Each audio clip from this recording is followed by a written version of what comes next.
Hey everybody, welcome to episode 35 of the Nate Stowe Show.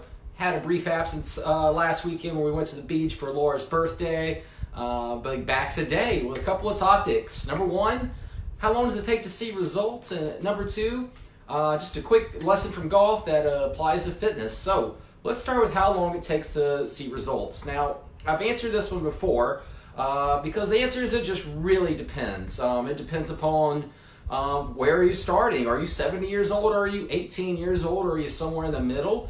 What's your genetics like? Were your parents professional athletes, perhaps gold medal winning Olympians? Or were they like an accountant or perhaps a 8th grade math teacher?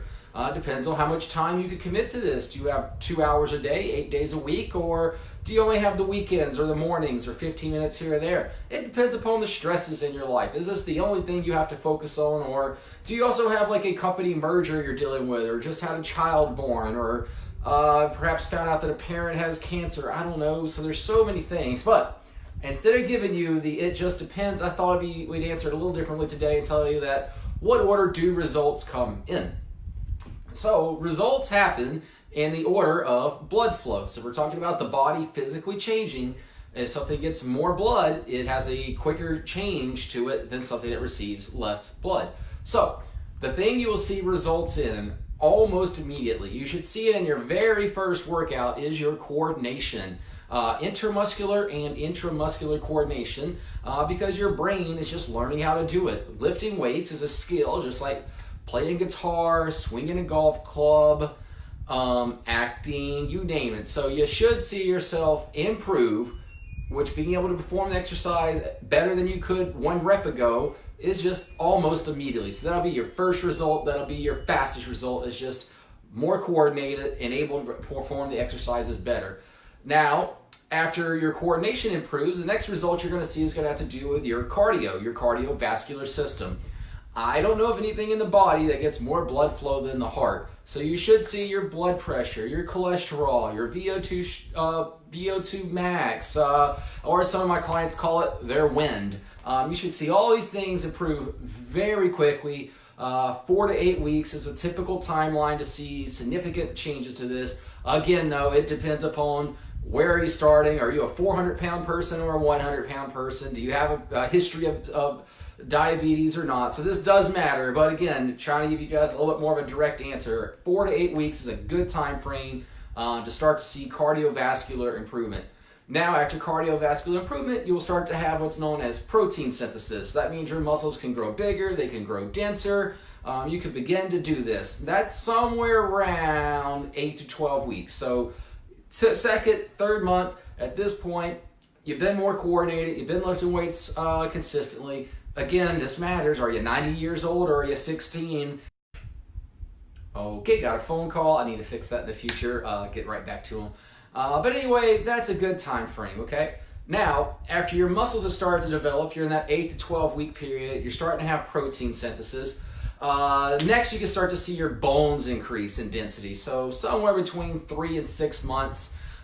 It actually mirrors the amount of time if you ever broken a leg or broken a bone. About the same amount of time it takes for that broken bone to heal is about how long it's going to take to begin the process of increasing the thickness of your bones. So increasing your bone density.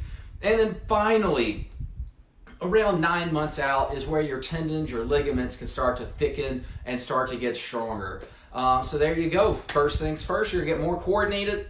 Then you're going to see anything related to your heart to improve. Then your muscles will start to get more tone. Then your bones will get denser. And then finally your tendons and ligaments. And with exact time frames depending upon genetics, where you're starting at currently, so age, current shape, as well as how much time you have to put into it. From weight loss, weight gain, we can see that much, much quicker. But that really just depends upon, again, where are you starting, how diligent are you. And I think that might be a little better one to talk about next time. Okay, moving on. Lesson from golf, which is just to focus on how far I've come versus how far I have to go.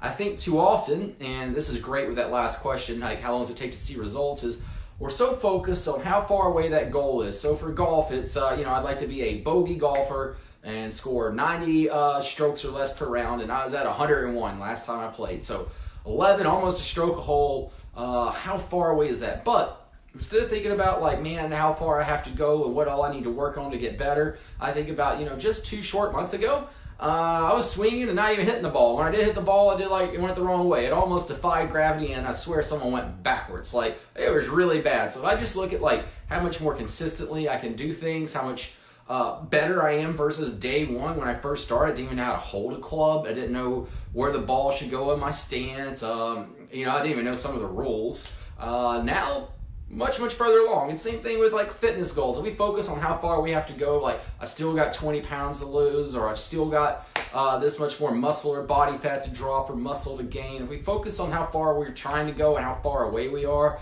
it's pretty disappointing. It's pretty sad. Instead, we focus on, you know what? When I started, I didn't even know how to warm up. I didn't know how to do that exercise correctly. I didn't even know that was an exercise. I never saw it in my life. And now I know what it is, and now I can identify things that should be done correctly on exercise and common mistakes. If I focus on that instead, it's a lot more reaffirming. It's going to help me be a whole lot more consistent. And with those two things, I'm going to be able to move forward and get to that goal. That's it, y'all, for episode 35. Coach Gabe's out of town, so I'm going to do my best to get episode 36 on Wednesday. So hold me to it. I'll look to see y'all then. Have a great day.